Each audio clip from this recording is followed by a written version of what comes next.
Good morning, everyone, and good afternoon for the people in the Middle East listening to us today.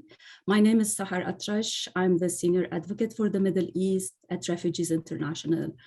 Refugees International is an independent, non-governmental organization that advocates for the rights of refugees across the world.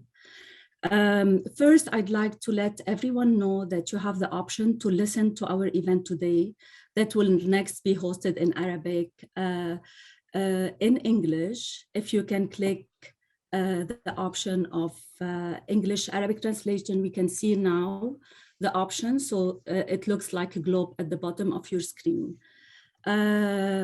We are here today for the 11th anniversary of the Syrian uprising, and I'm honored to have with me 4 amazing Syrians who have been through a lot of, I think, pains and suffering, but also victories and achievements throughout the 11 years of the past 11 years throughout the uprising and the war. I would like first to welcome Abdel Kader Habak. He is a filmmaker and a cameraman and a journalist who've been documenting the events in Syria for 6 years. He is the filmmaker of her stories. I think most of you had the chance to watch before our event. He also worked for like several channels, including CNN, BBC, and other channels. Welcome, Abdel Kader. It's an honor to have you today. I would also welcome. Thank you. Hi, Weam.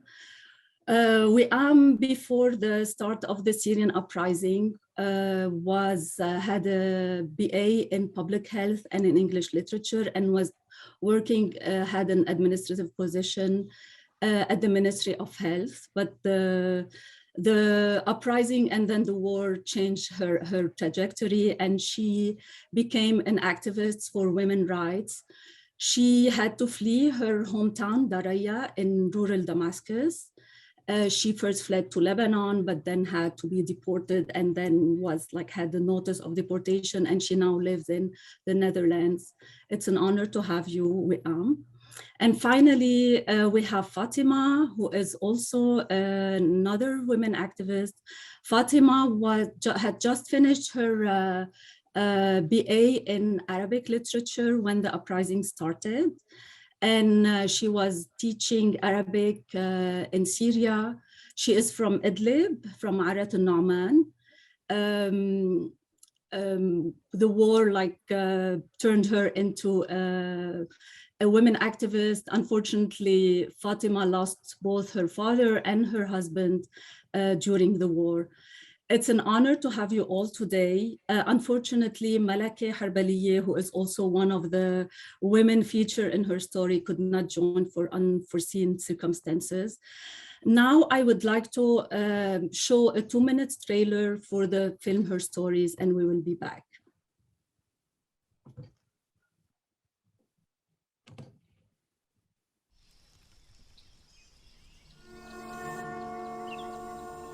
مجتمعنا ما كان يتقبل لا عمل المرأة ولا صوت المرأة ولا رأي المرأة.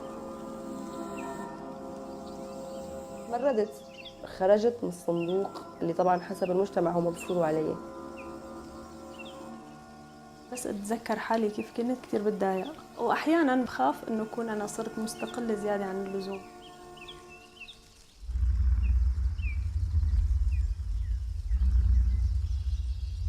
قبل الثورة بعد الثورة مثل العتمة والنور. الجنوب المنطقة الجنوبية انتباه، المنطقة الجنوبية استثني. أنا ما عاد أتحمل الخوف اللي بالأخير اللي أنا صرت عشته، مو خوف على حالي، صرت خايفة على أولادي كثير.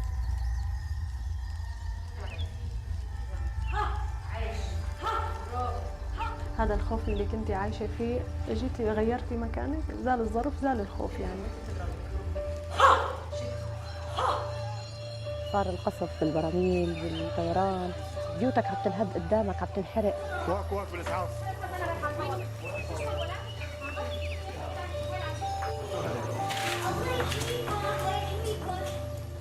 في كثير عادات وتقاليد لازم ننسفها من حياتنا.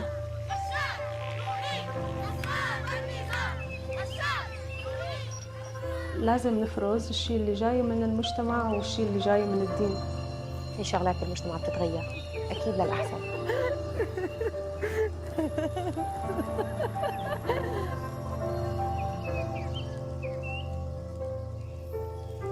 غزو الأفكار أقوى من غزو الجيوش.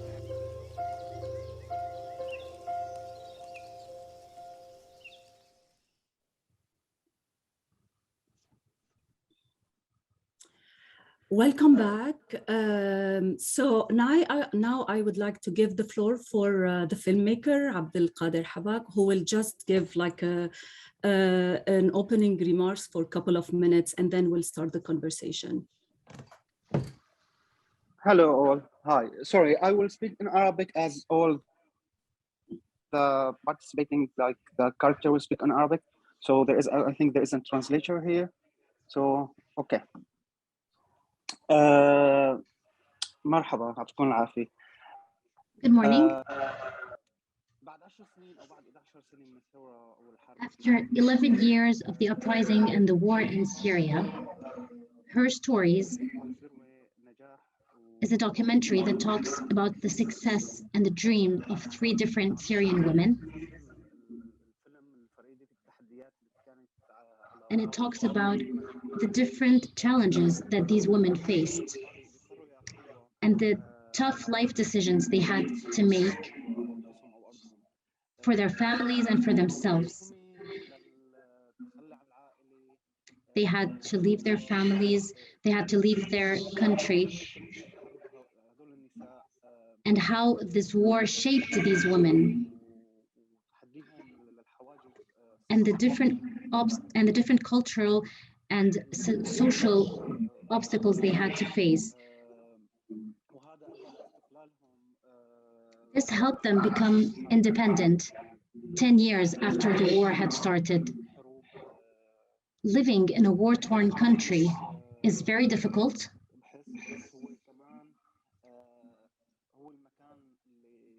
But it is a space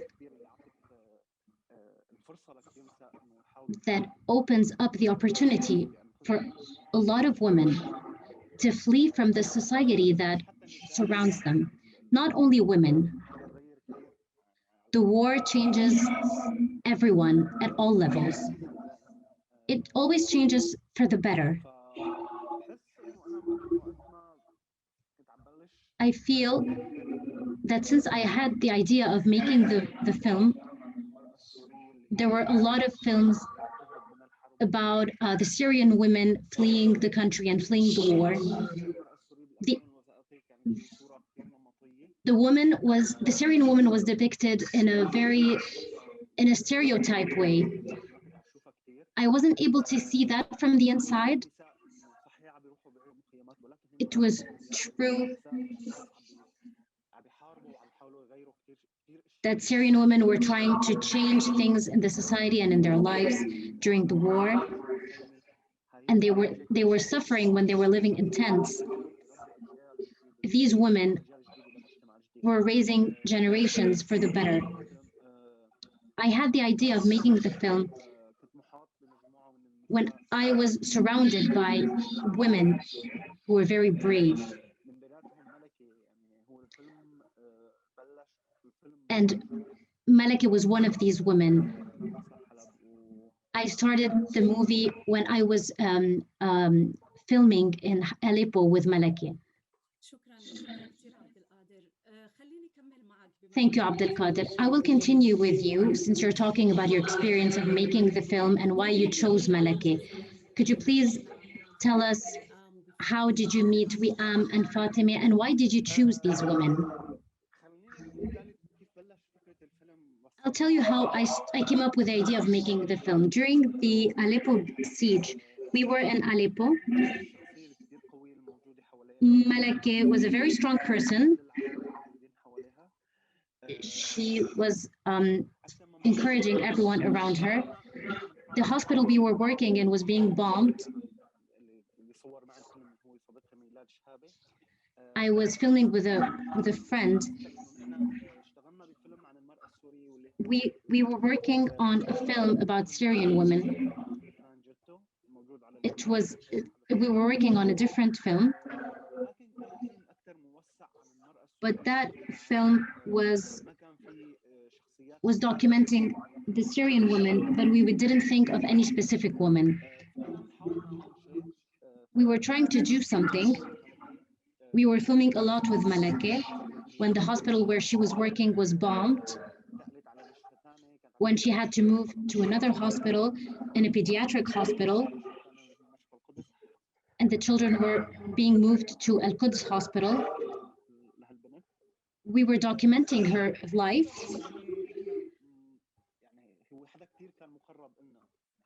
Malak was someone who was our friend.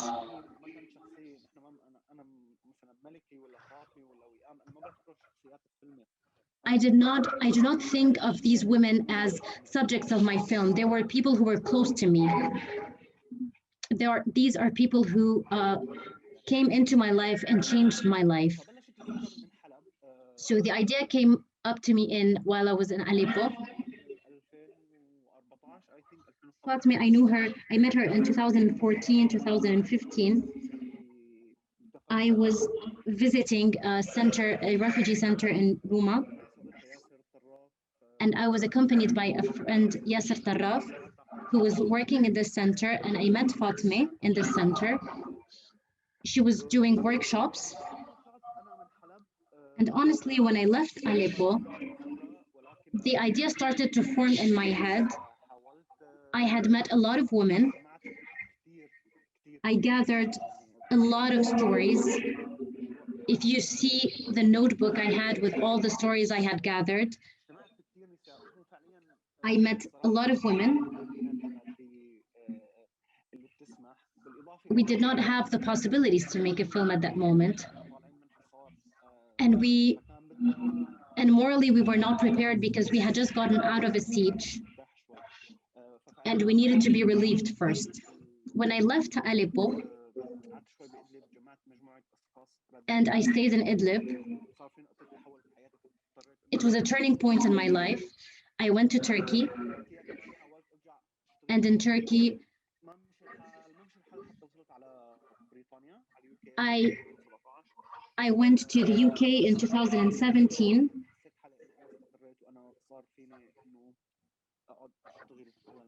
and I felt that I was finally able to start working. As for Weam, I had got a lot of good feedback about her. And before I met her, I had a lot of notes about her. And I tried that when talking to her, not to make her feel that I'm doing like a film about her, because I didn't really know her.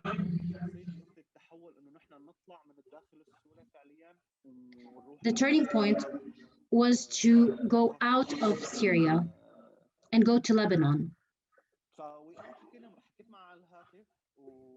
I talked to Weam over the telephone, and we agreed on many things, but I chose her because we wanted to focus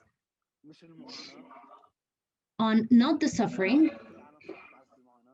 because everyone knew about the suffering.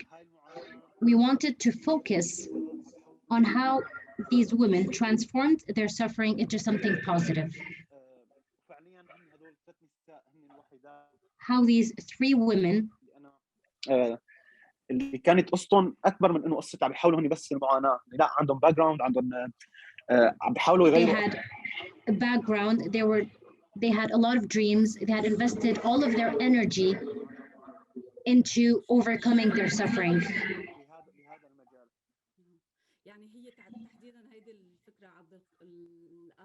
This is exactly. I hope that everyone has watched the movie, Her Stories. And as you said, we broke the stereotype about documenting the war.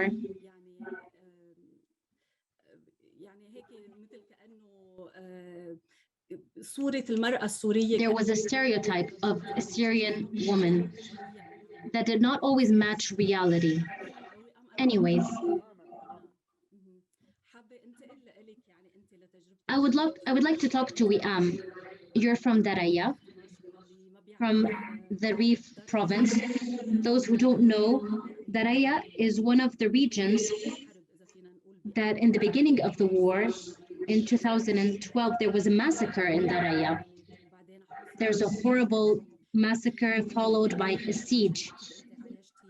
You lived a very hard experience. You were able to leave Daraya in 2013. You went to Lebanon. I don't want to remind you of the horrible experience that you lived, but if you can talk to us a little bit about how you lived these events and how you adapted to your new reality after you left Daraya, and how did you make the decision of leaving Daraya and saying, this is it, I'm going to leave. Good morning, everyone. And good evening to everyone who are watching us from other parts of the world. Thank you, Sahar, and thank you, Refugees International. This experience, I can sum it up in one word.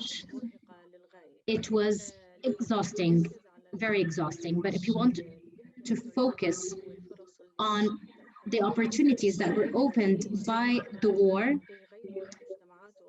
that allowed them to be empowered, I can talk a lot about my experience. When I left Syria, I felt that I had lost everything and that I wanted to suffer, but that was not completely true. Because a refugee, when he leaves from one country to another, he does not only carry a baggage, as could be seen from the outside. A refugee takes with him all his qualifications, his experience, expectations, hopes, and ambitions to change, and is waiting for this opportunity to develop as a person.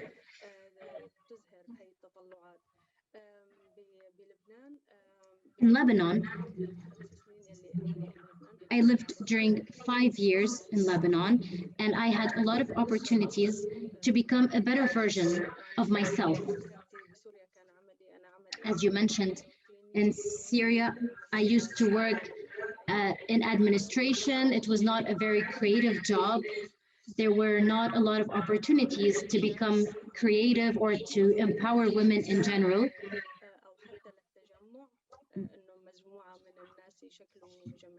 There were no opportunities to form associations because we lived under a dictatorship.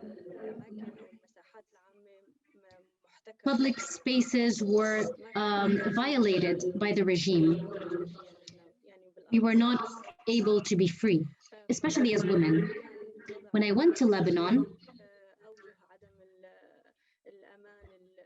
in spite of the lack of security, economical and political security, at the same time, I received a lot of opportunities to be empowered. I went to local associations that were directed to empowering women, and I started to hear about human rights, citizenship. I started to hear about the Security Council resolutions, and all of this became part of my life. So I started to work in this, and this is what I wanted. This is what I was looking for all my life. So this was a great experience for me. The bigger opportunity for me was that I was able to be transformed from just an activist to an active worker in this sector, and become a leader in these institutions. So I was able to put to test all the principles that I had learned, like participation, democracy. So every association I worked in was permitting me to participate in making decisions and to put to practice all the principles that I had learned. So this was like a small version of Syria. So everything I had dreamed about Syria, I was able to put into practice on a small scale. So I am very happy that I was able to live this experience, even on a small level. And I also consider that my participation in the social in the civil society was helping me to empower me and empower other women, because I am one of the hundreds of women activists that took great initiatives in the civil society. And it is an opportunity that allows us to make decisions on a local level. And the third opportunity was that I was able to transmit the experiences that I was living to other women, and this was a great thing. I was able to design programs that were designed to women. And as I was designing these internships for women, I was learning myself how to do them. And I was working on empowerment, on women empowerment programs. And this allowed me, it's okay. This was the opportunity. And being here now on another continent is also helping me to continue with my work. We will talk now about your experience in Netherlands, but it calls my attention that even that you're depicting a picture that is different from the stereotype that we have of the refugee experience in Lebanon, the reports that I have helped develop, talking about the majority of the refugees in Lebanon. The reality is that the security, the situation of the Syrian refugees in Lebanon is very difficult. They face a lot of tragedies. You depicted a positive picture. How can you explain this? Why do you perceive that you are able to have this positive experience while the majority of refugees faced a more difficult situation in Lebanon? I received this opportunity, and through my work with different refugees, I saw that these refugee women, they were able to do the same thing if they were offered this opportunity. There were a lot of programs to empower women. This not only allows to improve their situation in the host country, but this also helps to rebuild the country, the host country. So this happens a lot in host countries, and it helps to rebuild the country by itself. Because we as refugees, we offer our qualifications. So we only need opportunities to help improve our situation. Thank you, Weam. We will talk again about your experience, because after you were able to build everything in Lebanon, you had to leave it again and to rebuild it all over again. We will talk with Fatmeh now, because she's waiting and she wants to speak. Good morning. I'm alone in a room, but I'm afraid that the sound does not work. Welcome, Fatmeh. I know Fatmeh from a long ago when she was in Syria. Fatmeh, you're from Idlib, from Marit al-Numan, which is being controlled by the regime now. I remember that when I met you over the telephone. You did not want to leave Idlib. And I remember when we used to talk,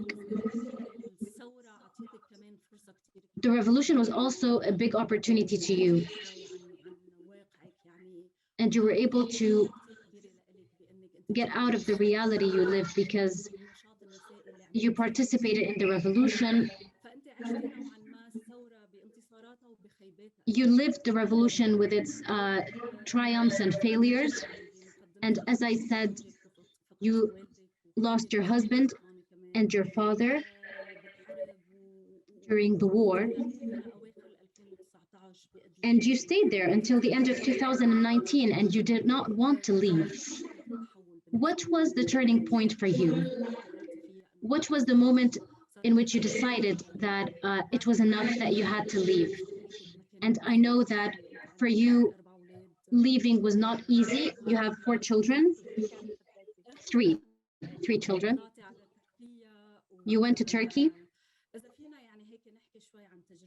If you can talk a little bit about your experience and the transformations that you lived in the last 11 years. First of all,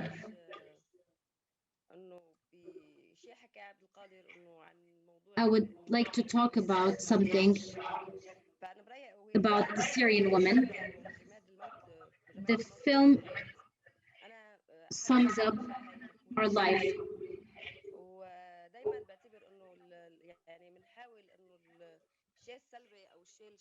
I always think that negative things should transform them into positive things. And we should not let the negative things overbear the positive things. Especially during the war, it was destined to be something positive, to transform the country into something good. It was a kind of a creative chaos. And we wanted to develop the country we wanted to develop into something good. I did not expect that the regime would enter Idlib. My town, Kafaruma, is a rebel town in the beginning. And the rebels were against the separation regimes. I did not expect the regime to enter my town.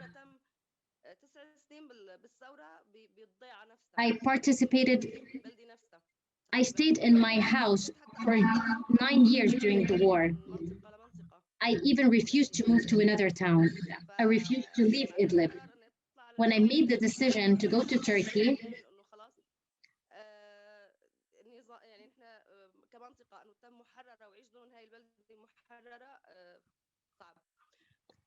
I did not want to live in a city that was not liberated.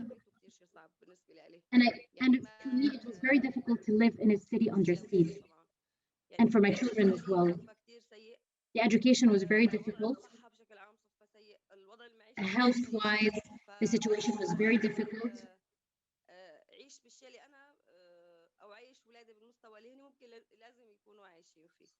I wanted my children to live in a better situation. So I wanted my children to be safe. This was the turning point for me. My children did not want to live under bombs. I myself, as a mom, I was not able to accept the regime to enter into my town. And this was like, it was not like it was even more difficult than an occupation, because they entered to our tombs and they excavated the tomb. So this was very difficult for me. And I did not tolerate to live in a town where we allow such things. So this was too difficult for me.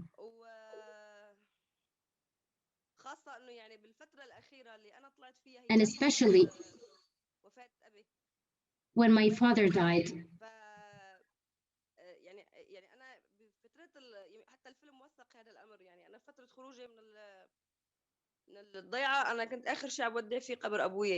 When I left the town, I was saying goodbye to my father's tomb. So this was very, very difficult to me because we were living behind us the alive and the dead. And it's not just taking a luggage and just leaving. It's something that affects your soul.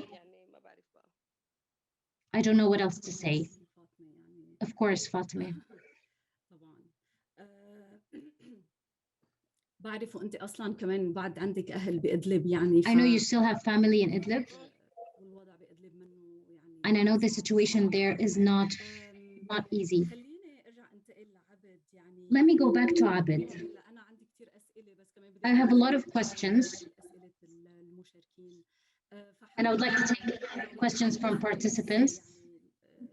سري اسئله واحده معكم ثلاثتكم وبنرجع. But I have a couple of questions for you three, and then we will go back to the participants. عبد سؤال عن موضوع يعني Abid, تحديدا توثيق a question on documenting the war. You documented the war and the events of the revolution during 6 years until you left Syria. You were in Aleppo during the siege, and you talked about your experience with Malakeh. Aleppo was under siege and was being bombed and was living in destruction. And then you went to Idlib. You yourself, you're from Idlib, but you also suffered a lot of pressure and you had to leave.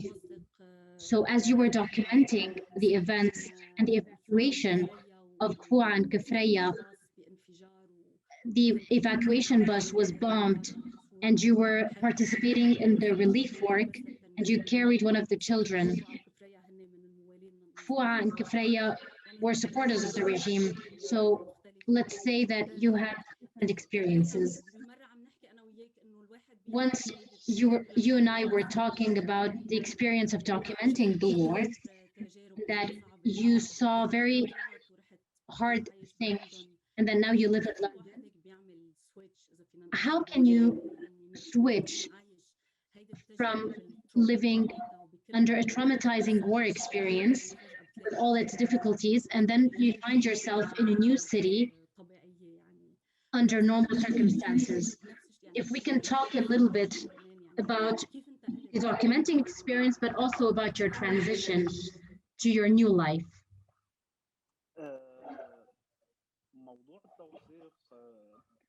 About documenting, 90% of the filmmakers and the journalists in Syria were people who had not studied journalism. We used to say that we had to become journalists, so that because we wanted to transmit to the world what was happening.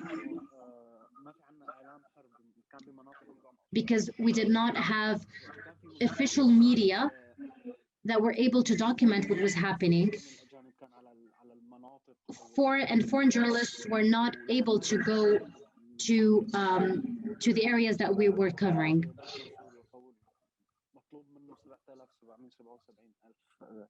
سوري على الرقم. انه مطلوب منه عدد كبير من الموافقات الامنيه. And journalists had to get a lot of security papers to be able to work. So we were forced to go to the war lines in order to depict and transmit what was happening, in order to document the war crimes that happened 40 years ago, from the Hama massacre.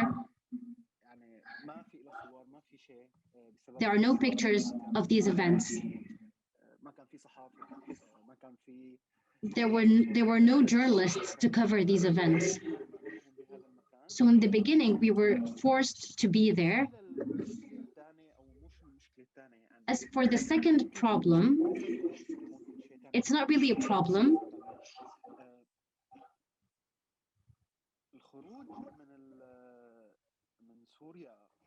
Leaving Syria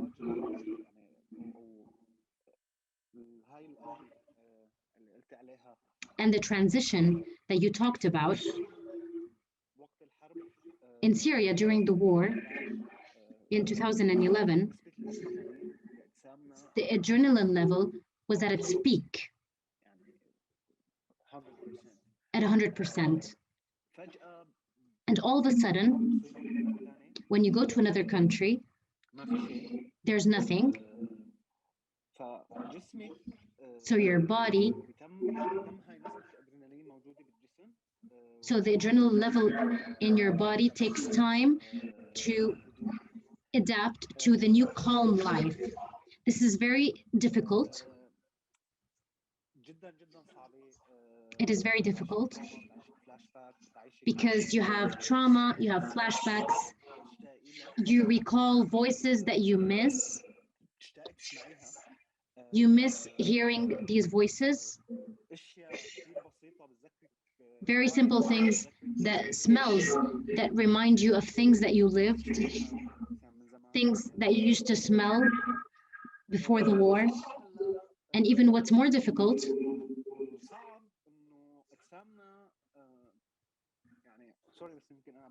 sorry, I'm talking like doctors, but I've been living in experience for 3 years now.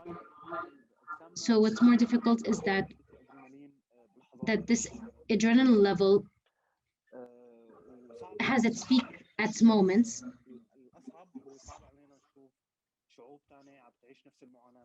So what's difficult for us is to see other people living what we already lived. And us as Syrians, we support the Ukrainians. We lived the Russian war. We saw what Russians were able to do in our land.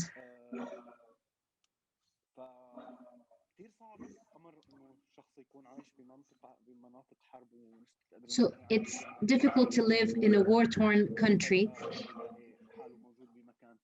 and to find yourself in a different country where there is stability and where life is normal and takes its normal course. Abed, you even told me that you were trying to go to Ukraine to document the war. Is that it? It's more to help. The goal is to help, because now we are seeing the level of journalists who are going to document. There are very few journalists, because 90% of the Iraq war journalists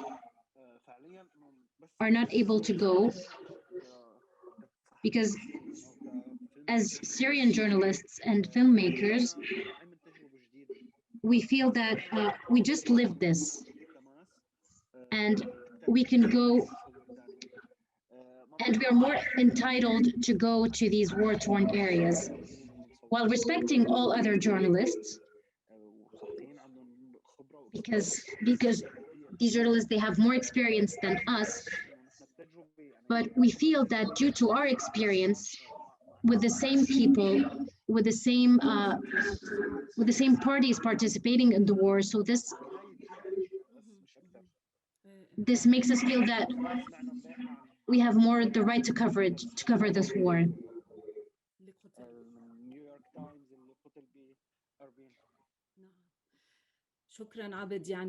Thank you, Abed. I understand what you're saying. I know a lot of friends who feel guilty because they were able to save themselves, but other people were not able to. This is the guilt is another level of life. Exactly. Unfortunately, this war will go on, and the war experience will go with us forever. Weam, let me talk to you. You wanted to talk about your experience in the Netherlands. We're moving to something more positive. I don't know if this is positive. You will be able to tell us. Can you please talk a little bit about your experience? You wanted to talk about the refugee policies in Europe. If you can please talk about this. Thank you. Thank you, Sahar.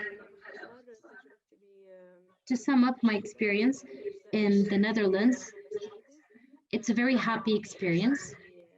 And in some ways, it's not positive. Let me start with the positive things, because I am still able to communicate with women and women associations with which I was able to work in Lebanon. Until now, I am still able to focus my initiatives on my passion.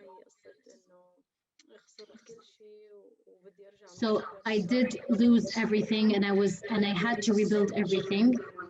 But this is just a drama that we're programmed to think of.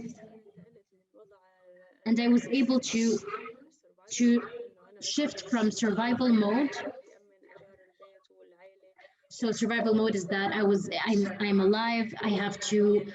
I didn't have papers, and I had to secure rent. And now I'm in a more secure situation in Netherlands. I have more time, and I am more able to follow my ambitions and dreams. I was able to go back to the university and start a master's at the end of this year. And what's also positive is that the university is a tool that I will use to continue with my struggle.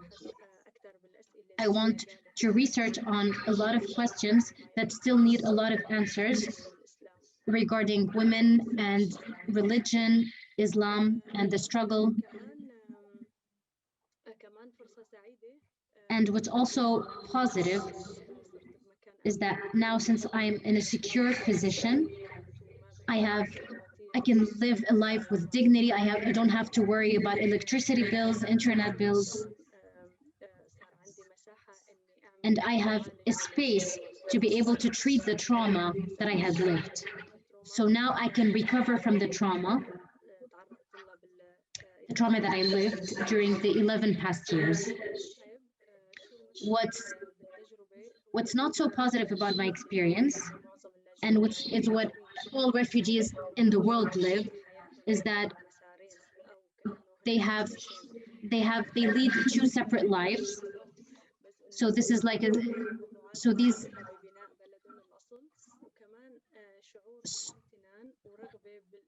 so you feel like you have dreams to rebuild your old country, but you're also very grateful for the new country where you live, and this takes up a lot of your energy, especially when you're in a host country that opens up a lot of doors for you and opens up a lot of opportunities so that you can develop as a person.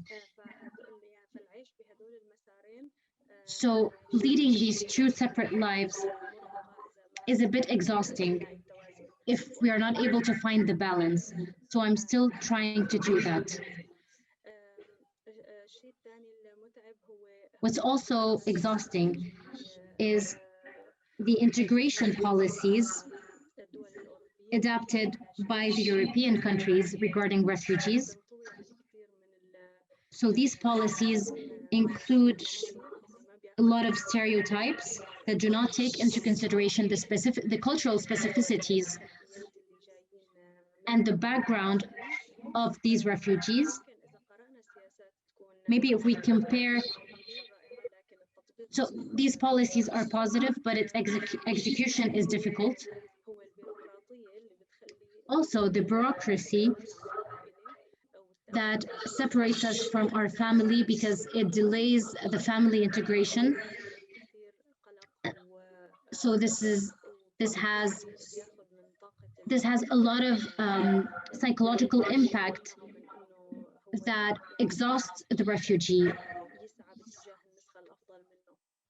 and delays the refugees from being a better version of themselves. I am very grateful to Netherlands for hosting me, because I'm able to live in a secure and safe place where I can achieve my dreams and ambitions. And I'm also grateful to all the friends who have become my family, because when you're separated from your family, you don't have to be alone. So there are a lot of people who are helping me, and or playing a big role in my life as my family. That's all I wanted to say. Thank you. Thank you so much, Weam. We still have 10 minutes, and I still wanted to ask a question to Fatmeh, but I wanted to see if the participants had participants. They can leave them in the bottom of the page, and I will try my best, although we don't have a lot of time, but I will try to take as much question as possible.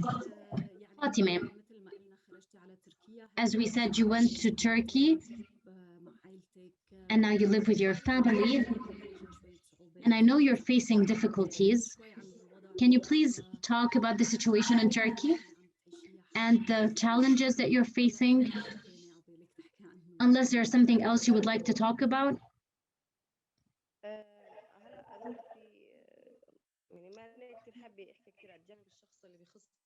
I don't want to talk about very personal things because the film is a common cause, talks about the common cause that appeals to all women and all Syrian women about their experiences in general.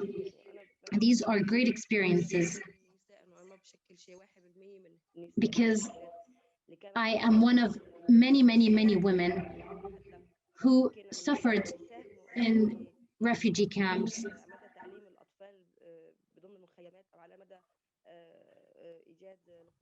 Because women who live in refugee camps have to face a lot of difficulties to educate their children. And these difficult situations in which they live with lack of livelihoods. So this is my personal opinion. As for the Syrian women during these 5-6 years, I think that when Syrian women participate in the political arena, because Syrian women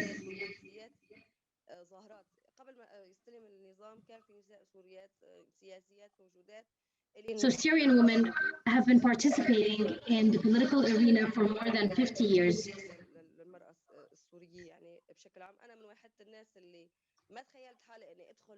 I did not imagine to participate in the political life, but I joined the party and I joined the political life. I did not expect myself to do so. I did so in Idlib.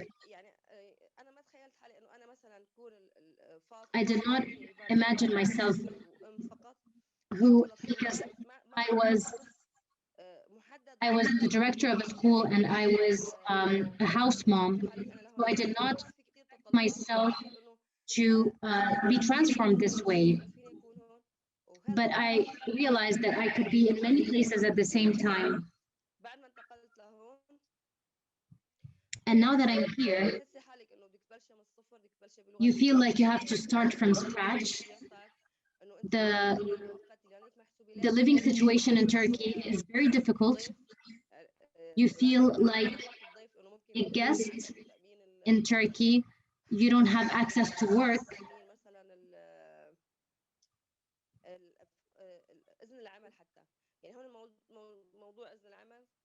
The work permit issue is very difficult in Turkey. I worked as a volunteer and I tried to make a lot of relations with NGOs in Turkey. I had my triumphs, I had my failures. My failures are because of the laws that exist in Turkey, because of exploitation of my work. As for the children, because when we arrived to Turkey, there was the COVID situation. They were not able to learn the language because it was their first year of going to school and they had to integrate in the Turkish society.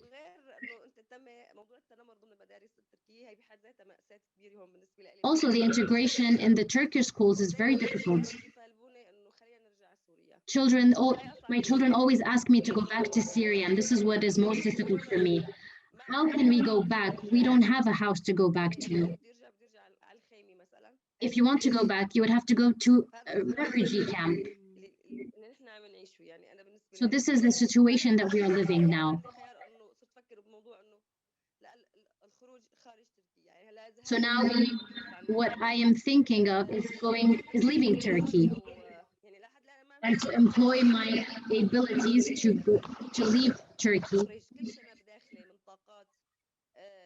and to harness all the power I have in me, because I consider myself as a woman activist, revolutionary, and I have a lot of things, I have a lot of ambitions, and I want to help other women, because getting away from the stereotype on Syrian women, and a lot of Syrian women are able to distance themselves from the stereotype and participate to build a better Syria in the future.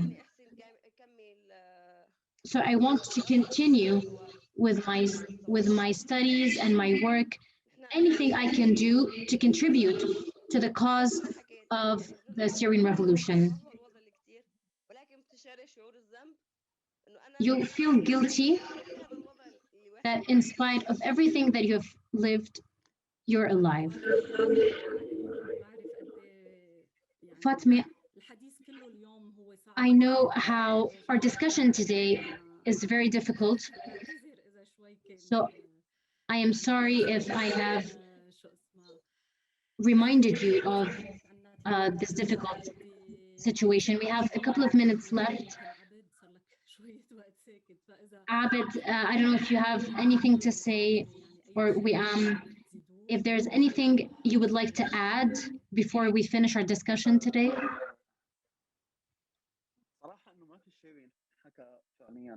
Honestly, there's nothing to add.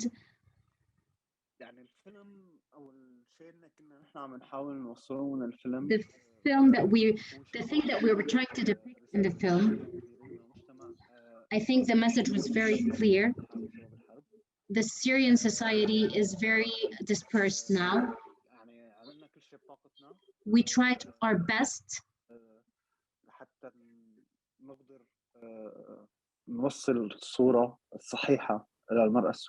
to give a true image of the Syrian woman, because the West, so this is to the West, and this is the local society. There is something that I've been thinking about with the revolution was a revolution for women. They were transformed into a force. They were able to become a new entity. This is something that never leaves my mind. And this is what happened. I wish the best of luck to these women. And I really hope that I was able to do something to change, even if just a little bit, after watching this movie. Thank you so much. Weam, I don't know if you would like to add anything. Thank you, Abed. I don't remember saying such things, but I would like to say that hundreds of women who contributed to the cause deserve to have the light be shed upon them. And we should not forget other women who are also struggling and who are now supporting their families, because what they are doing for their families and for their societies at a small level is also a part of a big movement of struggle of women in Syria. And also men, let us also add that.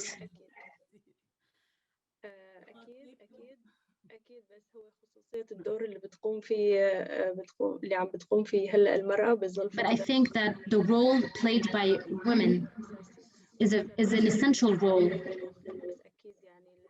But of course, but of course it's common with men as well. Fatmeh, last word. We have a minute. I hope that the war gives new opportunities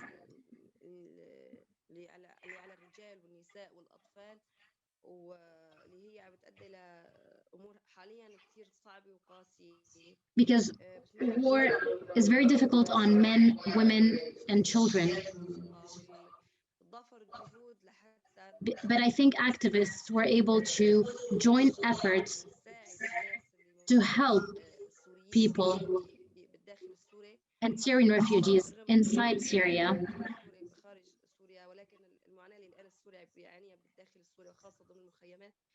I think that the Syrian refugees who are suffering in refugee camps inside and outside Syria, and I hope that their situation will become better.